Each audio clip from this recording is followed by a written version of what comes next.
So itong nadagdag na 16 billion, ilan ho dyan ang pasok sa inyong network plan?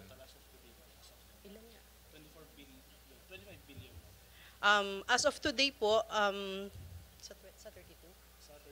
Sa 32 billion po ay the validated are already around 24 billion. Sa 32 billion, 24 billion po ang nasa network plan. 24 billion ang nasa network plan. So for validation pa po, Mr. Chairman, some of those FMRs. So yung natitirang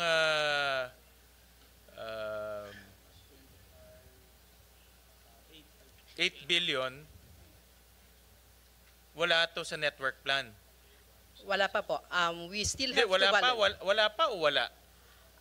Wala pa po ngayon sa network plan. So kung wala siya sa network plan, dapat hindi gawin. Mr. Chairman, we have to take also note na nag-evolve po yung network plan, meaning we have targeted that... Yeah, but not, for purposes of budgeting, hindi pwedeng moving target eh.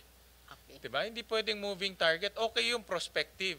Pero pag maglalagay ka ng pondo, hindi pwedeng maglagay ng pondo tsaka tayo gumawa ng master plan.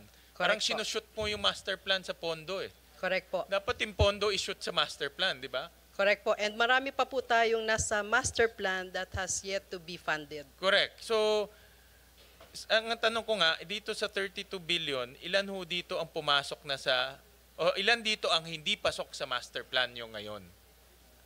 Around 8 billion So, po, around 8 billion. So, yun ang tanong ko nga kasi, yan ang magiging dilemma rin ng DPWH. Once tinuloy natin yung special provision, hindi nila i-implement in 8 billion. Correct, sir. The DPWH still has to get concurrence or clearance from the DA that these are indeed validated and feasible po ito. So DPWH cannot implement those projects unless na-clear po ng DA ito. So, sayang yung 8 billion. Correct. Tama? Correct. Sayang yung 8 billion kasi wala naman sa master plan ninyo. Hindi nila i-implement pero naglagay tayo ng pondo. Correct, sir.